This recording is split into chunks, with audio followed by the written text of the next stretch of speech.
Olá, este é o Estúdio Tribuna Online e hoje eu vou conversar com o novo presidente da Associação Médica do Espírito Santo, Fabrício Gaburro. Obrigada, doutor, pela presença.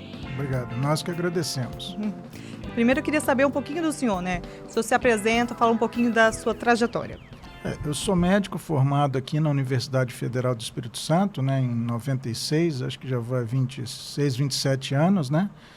Fiz residência em São Paulo, em cirurgia cardiovascular, e hoje atuo aqui na Grande Vitória, na área de cardiologia e cirurgia cardiovascular.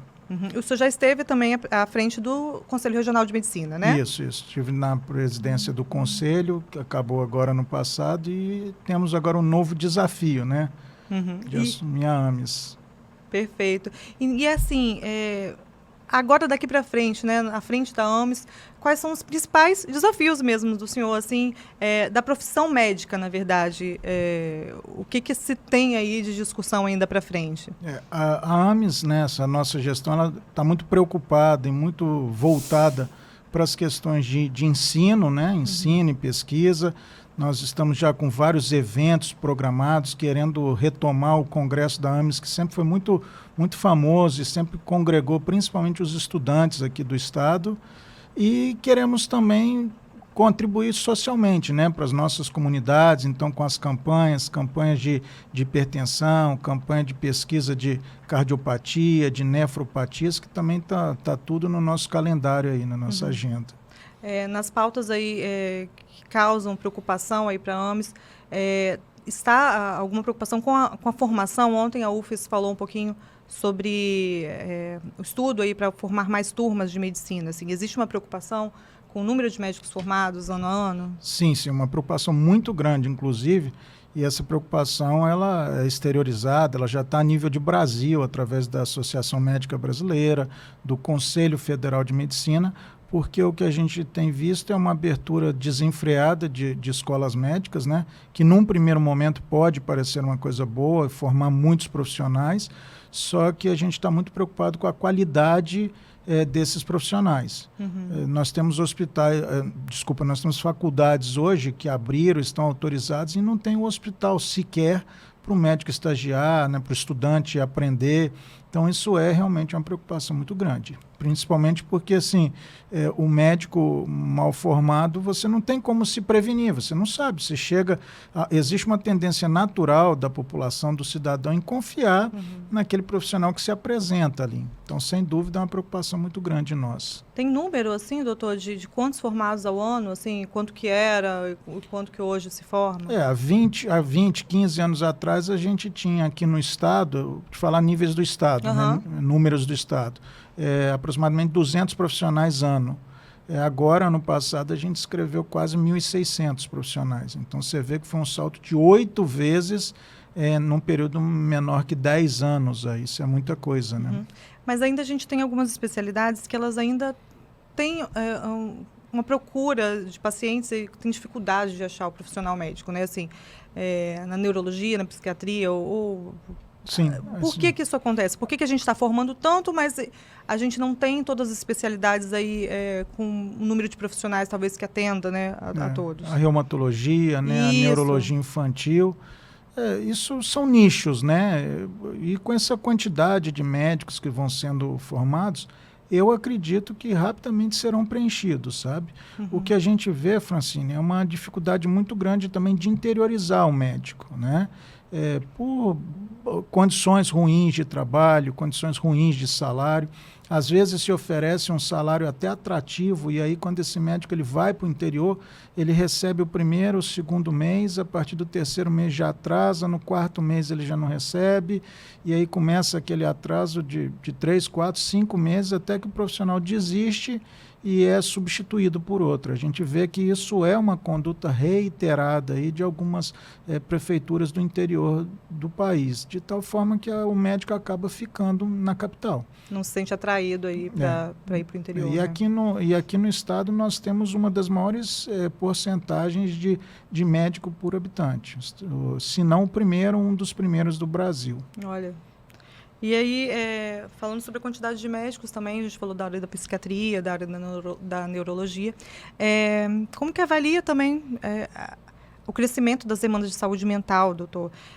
A gente tem visto, principalmente pós-Covid, aí, um aumento muito grande e até uma dificuldade das pessoas de encontrarem esses profissionais. Assim, isso é um desafio, assim? É um desafio e uma tendência, né? Se você me perguntar, talvez eu não saiba te precisar, não possa ter evidências disso, mas o que parece são as mudanças do estilo de vida, né? A nossa vida, apesar de todas as facilidades que nós temos nos últimos anos, parece que o tempo ficou mais curto, né? Todo mundo correndo, não sei se todo mundo nas mídias sociais ou o acesso à informação muito grande, isso acaba contribuindo até para a pessoa não fazer exercício cada dia. Antigamente a gente tinha que levantar pelo menos para ligar ou desligar a televisão, né? Uhum. Hoje você nem aperta mais o botão, com um comando de voz você pede para a televisão ligar e desligar. Então eu acredito que a redução no número de exercícios físicos e essa quantidade de informações, de tela, né, de evolução que as pessoas têm tido, acho que isso acaba contribuindo. Sem falar na pandemia, né, que ficou todo mundo preso em casa, sem a atividade física e com aquele estresse, aquela preocupação de até para receber uma comida, um alimento dentro de casa, né? As pessoas já ficavam preocupadas. Tinha que limpar, tinha né? Que limpar, lavar, esterilizar tudo. Acredito sim que isso tenha contribuído muito para o aumento, que é nítido, da busca pelas especialidades que cuidam dos transtornos mentais, né? Uhum. O avanço da tecnologia, o senhor estava falando, mas também a gente está vendo o avanço da tecnologia na própria medicina, né? Sim. De que forma que a telemedicina, a inteligência artificial já está impactando na medicina e até que ponto, assim, o senhor acredita que isso vai chegar, assim? Eu acho que a gente vai ter que ter muita sabedoria para saber. Como toda tecnologia, ela tem que ser bem usada, né? Uhum. A telemedicina, havia-se muita discussão a respeito dela. A pandemia veio provar que ela é super importante. Acabou que o Conselho Federal teve até que adiantar algumas resoluções e esclarecer alguns pontos que eram controversos. Então, por exemplo, o médico que ia te atender, ele teria que ser registrado em qual conselho, né? No conselho onde ele está, no conselho onde ele está atendendo, né? Se a primeira consulta necessariamente ela tinha que ser presencial ou já poderia ser online. E essa resolução veio esclarecer isso tudo. Acho que veio até simplificar. O médico hoje ele precisa ter o registro onde ele está fisicamente, pode atender nos demais locais. A primeira consulta não precisa ser presencial, ela pode já ser uma consulta de telemedicina.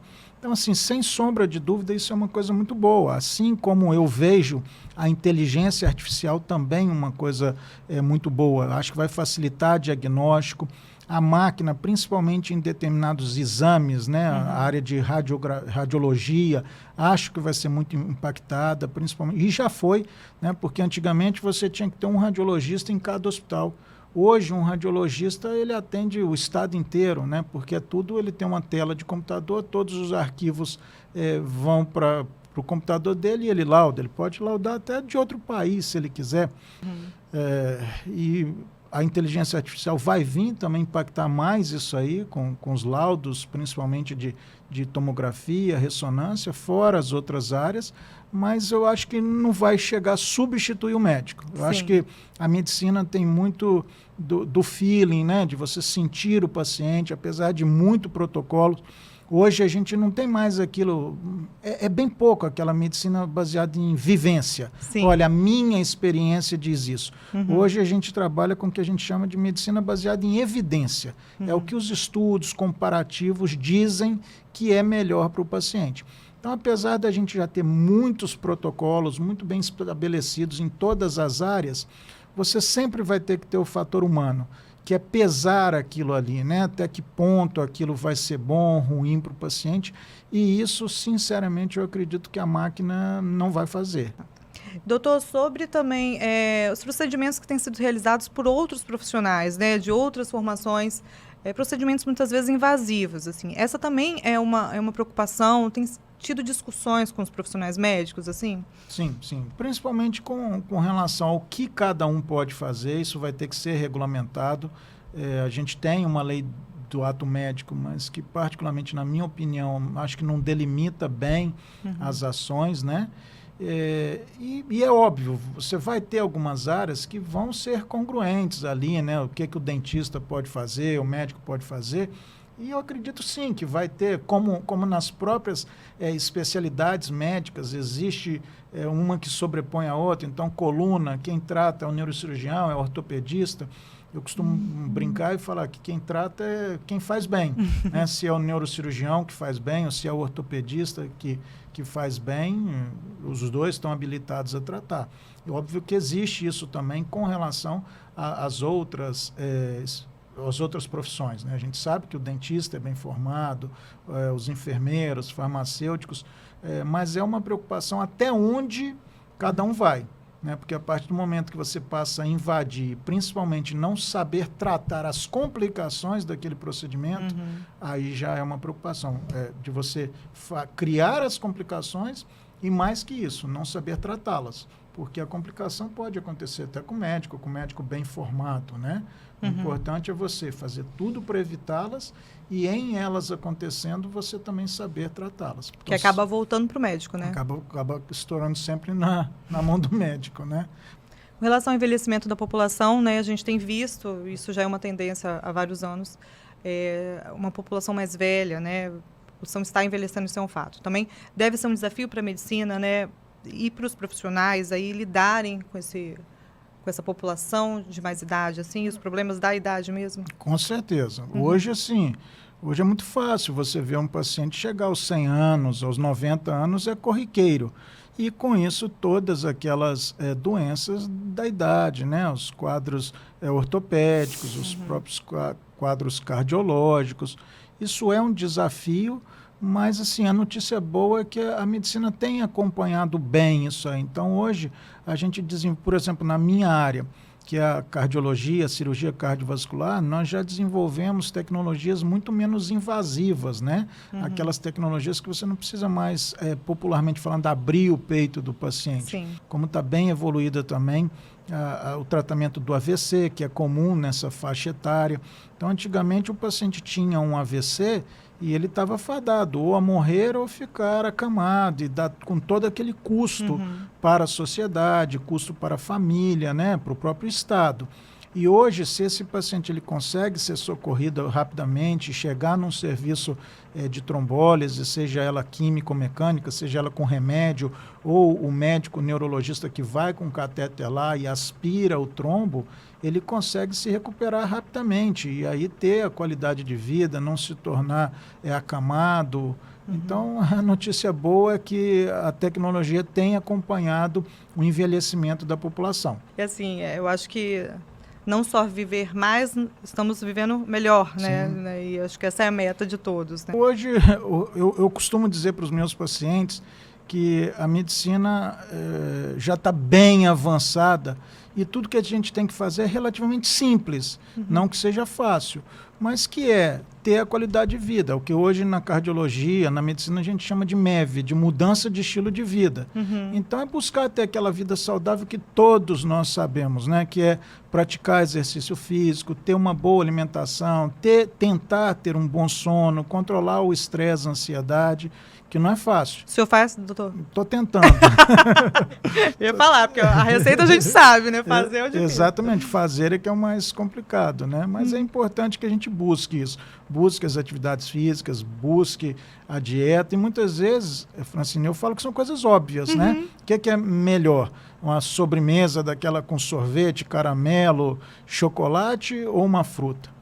Melhor é a sobremesa, né? Agora, o mais saudável é a fruta, é a salada, é a carne menos gordurosa, de preferência grelhada. Então, a gente sabe. O difícil, às vezes, é botar em prática. O recado, se é que eu posso deixar, é que a gente tente colocar essas medidas em práticas aí para a gente poder viver mais e melhor, né? Com certeza. Muito obrigada, doutor Fabrício, pela presença aqui no estúdio Tribuna Online. Foi um prazer falar com o senhor. Prazer foi meu e nós que agradecemos. Essa entrevista está disponível na versão impressa e digital de A Tribuna, no portal Tribuna Online, no nosso canal no YouTube e nos principais tocadores de podcast.